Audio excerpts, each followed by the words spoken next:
So last Sunday, I got up and got breakfast for the kids and jumped in the shower. And we were all looking forward to kind of a low key day, get things cleaned up and organized for the week to come. So I had my shower and I went to turn the water off. And as I turned that shower handle, I felt the mechanism inside break. And so now hot water is pouring itself straight down the tub at full blast. So I threw on my bathrobe, I grabbed a chair and a screwdriver, and I headed down the stairs, and that's where the access panel to my tub and shower is. So I managed to get the access panel open, and I went inside to get to the cutoffs to turn the water off. There are no cutoffs for my tub and shower, and so the next it was down to the hot water tank to turn the hot water off to the house so that that would stop coming out. And now it's time to regroup. Right? Could we take the broken handle apart and do something about the mechanism ourselves? Well, no, everything was much too corroded to get into it. It's Super Bowl Sunday, so we're not getting a plumber out today. And so this story really ends the way a lot of our house and car disaster stories end, which is that Amy's dad, Dave, got the call to come and save the day, got out of bed after spending the day before in bed with the cold, and did come out and rescue us from that situation, installing some new cutoffs for that tub and shower so that at least I could get water back to the rest of my house. So then I just had to clean up the 5-foot pile of cardboard boxes in the downstairs tub and get everything cleaned up so that bath time could go ahead as planned later that evening. And we're so very fortunate to have had that help and that extra bathroom. But it obviously was not the way that we expected our Sunday to go. This interruption was not exactly welcome. There is a small but interesting group of people who don't mind interruptions. They can handle things not going according to plan. They can just go with the flow when their agenda is disrupted over and over again. But that's not really me. That's not a lot of us. I think few people thrive in the midst of interruptions.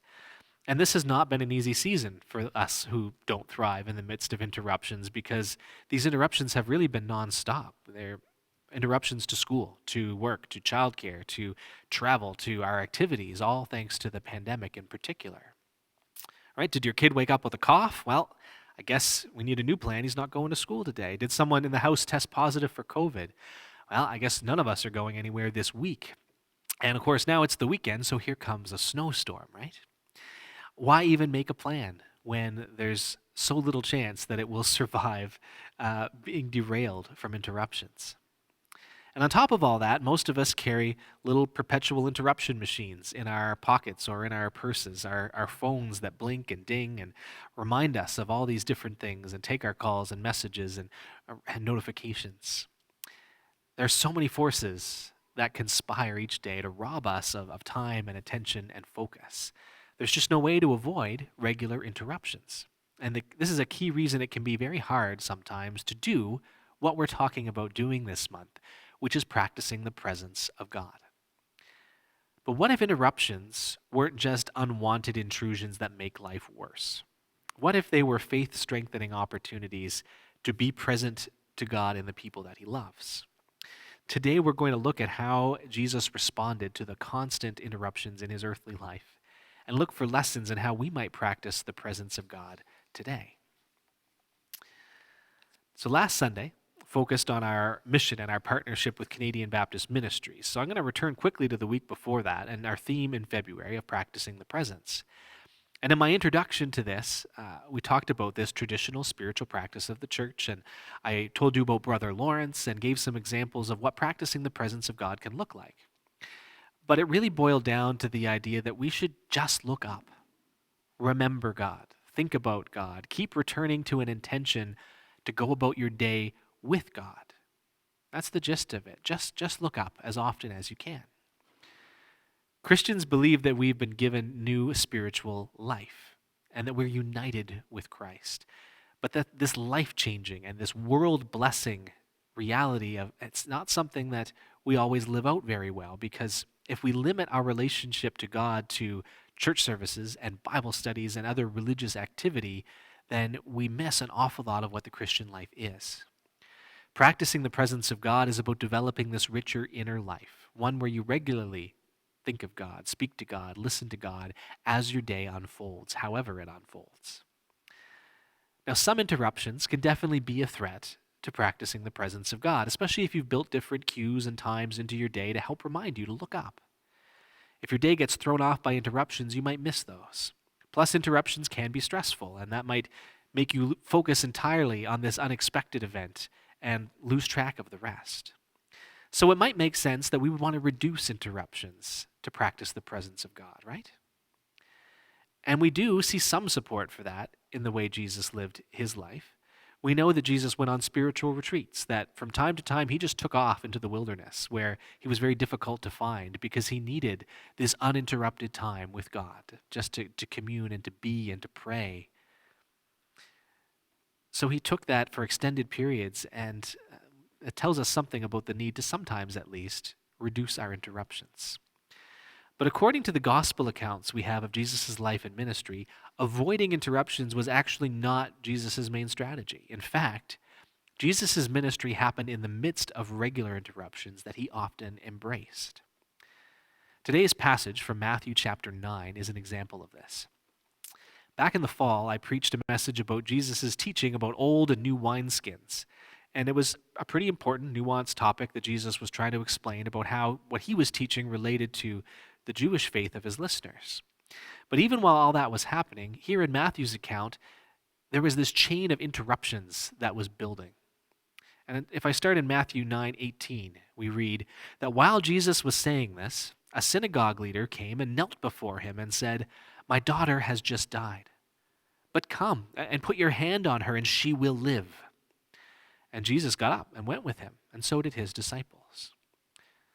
So Jesus, in the middle of explaining some important theology, has this religious official interrupt him. He kneels down in front of Jesus with this plea to do something to help his daughter, who he's actually just learned has died. She was sick when he left home, and he got word before he even reached Jesus that she'd passed away. Think for a moment about the love and desperate faith involved in still interrupting Jesus to ask him to do something. And Jesus got up. He just left with him. He was moved with compassion to just go.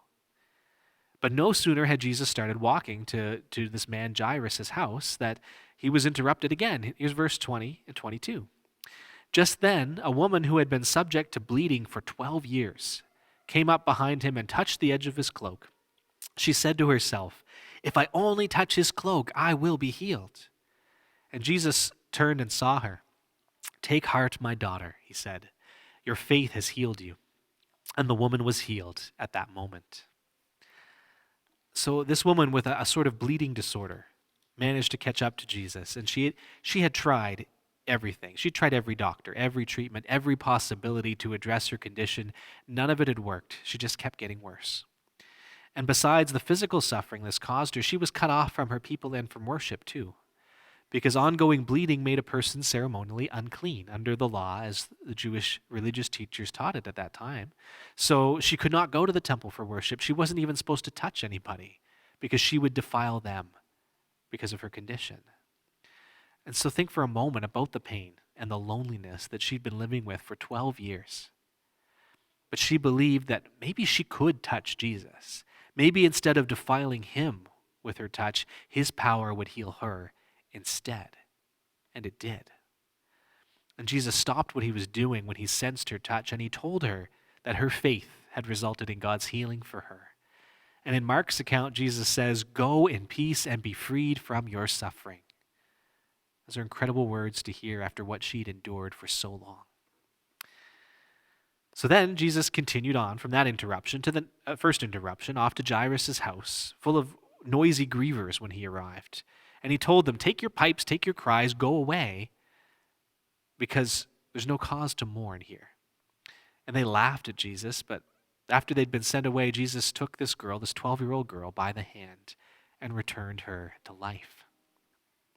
And guess what happened when Jesus left Jairus' house? Interruptions. Verses 27 to 31 say, "As Jesus went out from there, 2 blind men followed him, calling out, 'Have mercy on us, Son of David.' And when he had gone indoors, the blind men came to him and he asked them, 'Do you believe I am able to do this?' 'Yes, Lord,' they replied. And then he touched their eyes and he said, 'According to your faith, let it be done to you.' And their sight was restored. And Jesus warned them sternly, 'See that no one knows about this.' But they went out and they spread the news about him all over that region." So again, with faith, in who they believed Jesus to be, at least, these men pursued him. And Jesus allowed himself to be interrupted. He spoke with them. He affirmed their faith. He healed them.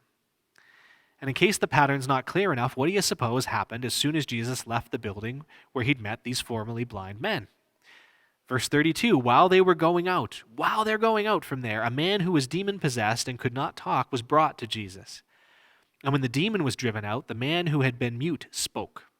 And the crowd was amazed and said, nothing like this has ever been seen in Israel.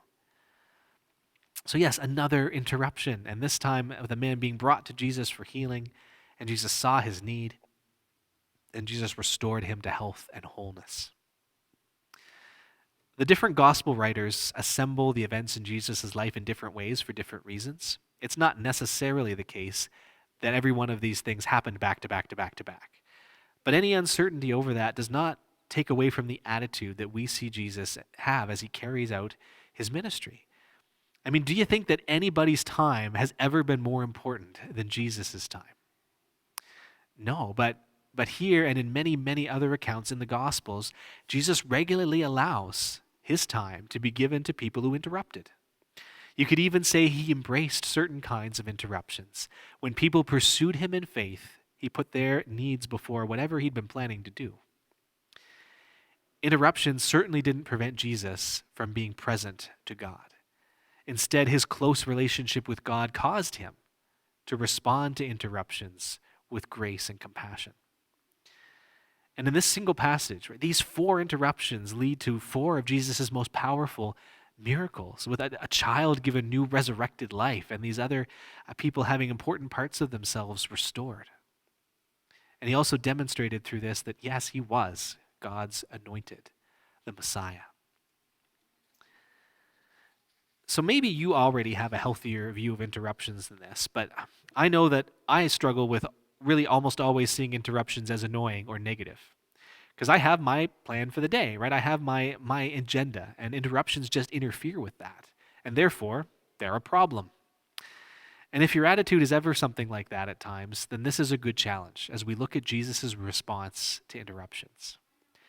And I don't know exactly what Jesus woke up each day expecting to get done as he went out into the world, but he graciously made room for the people who crossed his path, and he turned interruptions into these powerful opportunities for ministry, for teaching, for healing, for showing God's love and grace in ways that no one could possibly have planned for or expected.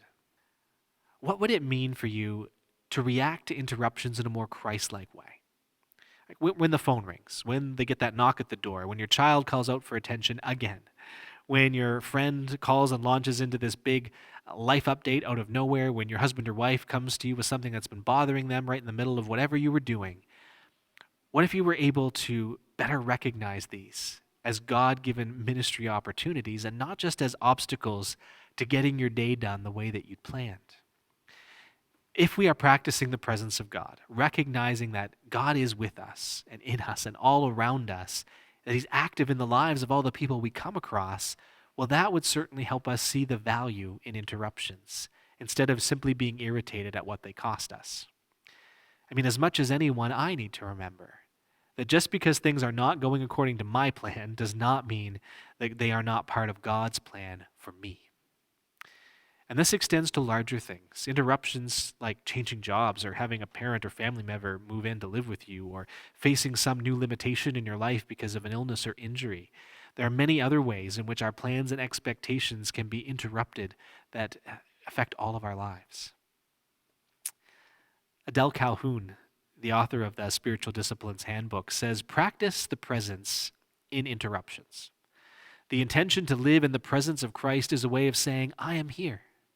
Throughout your day, perhaps every time you are interrupted, tell God, I am here. Remind yourself that you are in the presence of Jesus who had time for people, who questioned and interrupted. Remember that some of Jesus' most gracious miracles occurred when he was interrupted. What is it like for you to offer yourself to be present to God during interruptions? So I want to get practical with that and encourage you to think of some ways that you could start to change the way you think and react to the interruptions in your life too. And I have kind of 3 thoughts about this. The first is that we could try to reduce pointless interruptions. is it's true that some interruptions simply are unhelpful and annoying, and they just keep us from better things. Right? If you get that robocall from credit card company, I've never found a way to turn that into a ministry opportunity. It's just a waste of time. After Christmas this year, one thing I started doing was unsubscribing myself to the many, many, many email lists that I'd gotten myself on from different companies and organizations over the years. Because I was finding that this constant stream of incoming email was a distraction to me. And so now that red dot on my email icon does not appear nearly so often, and I don't just interrupt myself by going to check it so much. Not every interruption is an opportunity to show love to someone created in the image of God. So, are there regular interruptions that take up space in your life that could be better spent showing care and attention to other people around you? Is there a way you could get rid of some of those? The second thing is that we can train ourselves to better recover from interruptions with God's help. Because some interruptions are very brief, but they rob us of focus and motivation for a long time afterward. I know I'm sometimes guilty of getting a new text or an email while I'm, making supper and engaging with my family, or where I'm working on bedtime with the kids. And then I'll check it, and then all of a sudden, instead of being present to what's going on around me, I'll just start composing the answer in my head or trying to figure out how I'm going to deal with this problem or challenge or opportunity or whatever it is. The interruption is minor compared to the impact that I let it have on me. And so I like Adele Calhoun's encouragement to let interruptions be cues that cause us to reach out to God and quickly reaffirm, I am here. I remember that God is with me. I remember that I need his help, and I want his help to turn my attention back to what is important in this moment. Because there's no escape from interruptions, but they actually can serve as reminders to practice the presence of God. And so I'd ask, for you, are there common kinds of interruptions in your life and places where you could just ask God to help me recover quickly from this kind of interruption so that it doesn't steal good things away from me? And the third thing, God helping us, is that we might seek to embrace certain kinds of interruptions the way that Jesus did. When Jesus sensed an opportunity to respond to real questions, genuine need, to people faithfully seeking God, he went out of his way to respond. And Jesus was not in the habit of declaring that he was too busy or too important to deal with somebody. He was human and he needed rest and retreat at times, but the rest of the time he gave generously to those who had honest questions or who were faith-filled seekers.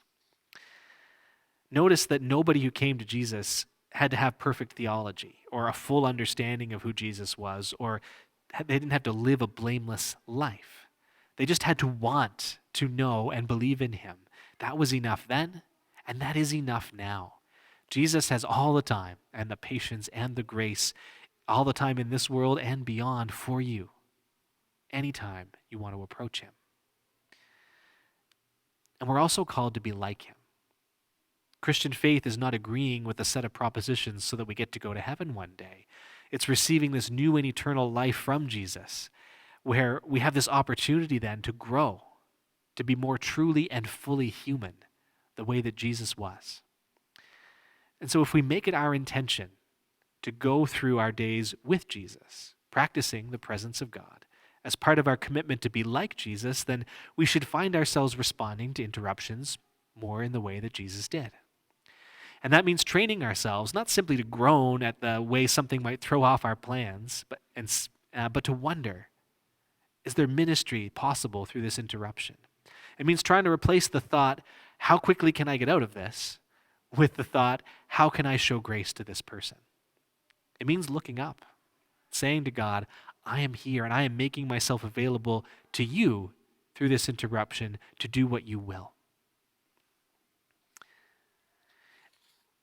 It's not easy to figure out how to live in this world. The demands on people's time and attention are often enormous. Tired and spaced out people don't tend to thrive in life or grow toward maturity in Christian faith. And you can make a list, or you can find a website, or you can buy a book to help you better organize your time and your life, and that might be very beneficial for you. But you can't just orchestrate your life in a way that brings you wholeness. The harder you try, the more frustrating the interruptions will be. And this is why practicing the presence of God is an important Christian discipline to learn about and to reflect upon and to put into practice. Because it's done in those tiny moments, in those little reminders, in those flashes of prayer. And so you don't have to reorder your life in order to practice the presence of God. But if you do start to practice the presence of God, well, more than likely it will begin a reordering of your life. Not through a whole bunch of planned changes, but because your inner life will start to develop and shine through into the rest of your life. It will focus you more on what, and especially on who, is most important. God will guide and direct you in ways that you may not even realize. And interruptions may start to become some of the most important and meaningful moments of your day, when you give God room to work in the unexpected. Jesus turns interruptions into miracles, right? That's a takeaway from Matthew chapter 9. Jesus turns interruptions into miracles. They can be life-changing moments for someone if we meet them with unexpected grace and compassion, the way that Jesus did in the love of God. My family's praying for a miracle lately. As I was just leaving the house this morning to come film this, Amy was getting her morning interrupted by her friend down the street with a call and an update, because her husband is an Army veteran who's been working hard to try to help an extended family of Afghans come to Canada, including the interpreter who worked with him in Afghanistan when Canadian forces were there. Several of his family members also worked as interpreters with the Canadian military, but they were left behind when the country so quickly fell to the Taliban. And so since then, they've been holed up in a single apartment, almost 30 people altogether, in this one little apartment because they have to stay underneath the Taliban's radar. It's not safe to be someone who worked with the Canadians. And I don't know where this interruption might lead, but it might take a miracle to get the remaining paperwork approved and for them to then find their way safely to an aircraft that can take them back to here. And so just our neighbors down the street working through that. And who knows what God will do through that interruption. You're certainly welcome to pray with us that he would work a miracle there. You could also see a miracle in your own life today, tomorrow, next week. You could see the life-changing power of God gifted to somebody because of this, through some interruption that you give over to God and respond to in grace. And isn't that something you'd like to see and something you'd like to be part of? So let's keep looking up and seeking God's presence. Wake up tomorrow and tell God, I'm here.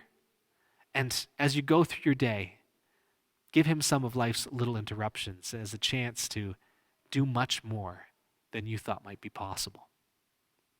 I'd like to close with a prayer from the Apostle Paul to the church in Ephesus, which we find in Ephesians 3:14-21. And I thought it hit an awful lot of important points from today. Here we read, "For this reason I kneel before the Father, from whom every family in heaven and on earth derives its name. I pray that out of his glorious riches he may strengthen you with power through his Spirit in your inner being, so that Christ may dwell in your hearts through faith.